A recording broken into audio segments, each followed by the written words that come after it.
Wesley L. Harris, black aerospace engineer. As an engineer and an administrator for the National Aeronautics and Space Administration (NASA), Wesley L. Harris has participated in or directed a broad range of research initiatives that advanced aircraft, helicopter, and spaceflight technology.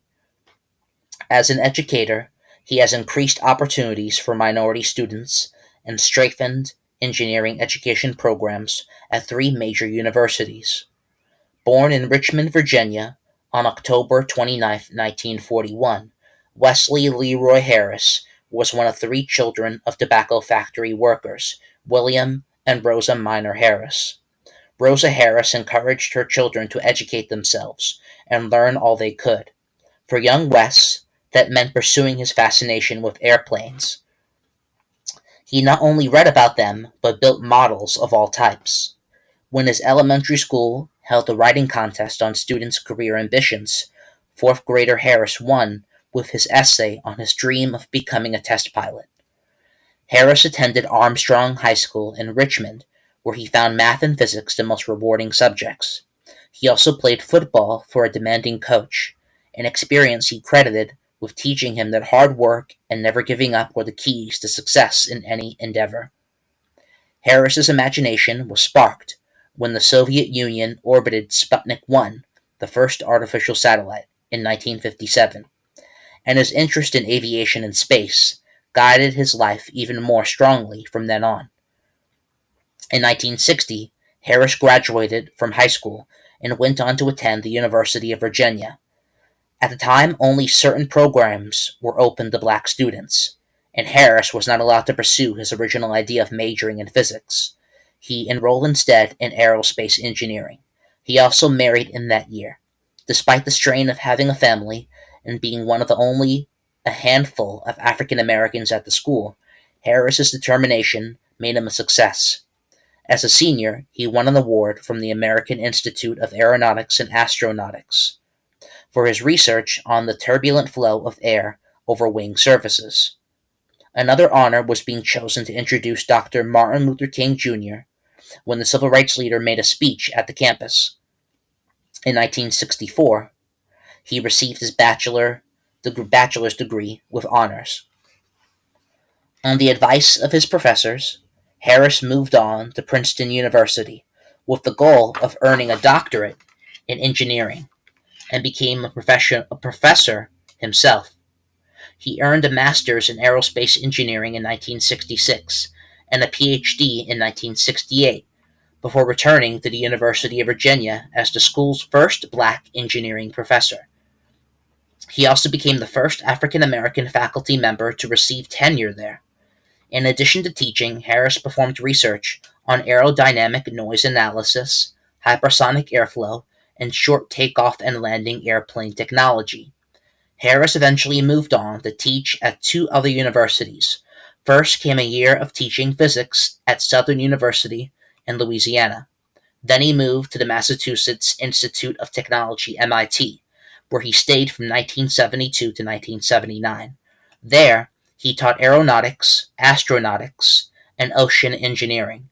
He also started MIT's Office of Minority Education, charged with encouraging minority students in their studies.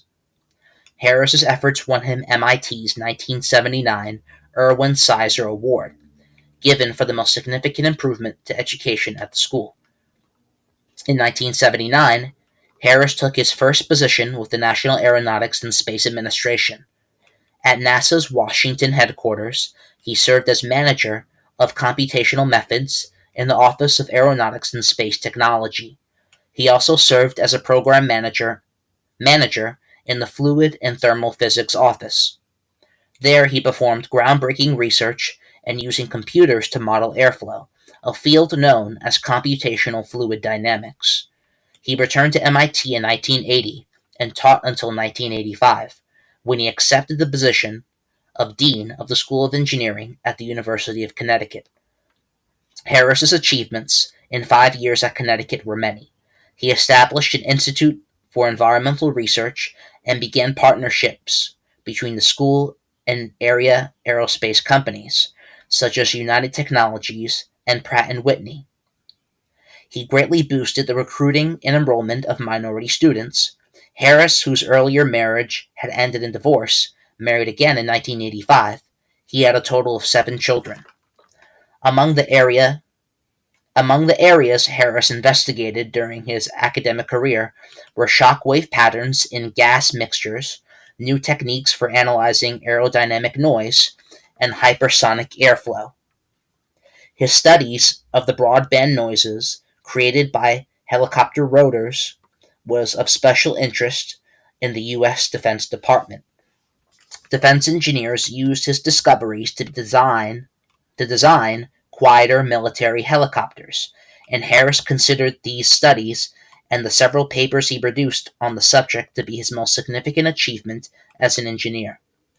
In 1990, Harris was appointed vice president of the University of Tennessee Space Institute, where he steered the school through a reputation-threatening plagiarism scandal. He also reshaped its research program, focusing on space propulsion, energy conversion, laser applications, environmental studies, and applied mathematics. In the course of Harris's career in academia, he published more than 100 technical papers. In 1992, Harris was named a Fellow of the AIAA for his research and education achievements, and he was also appointed the Herbert S. and Jane Gregory Distinguished Lecturer at the College of Engineering of the University of Florida. That same year, Harris returned to NASA.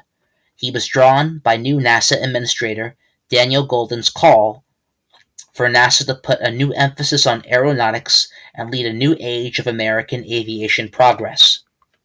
As NASA's first Associate Administrator for Aeronautics, Harris supervised the Langley, Lewis, and Ames Research Centers and the Ames Dryden Flight Research Facility, and oversaw the agency's $1.6 billion aeronautics research budget.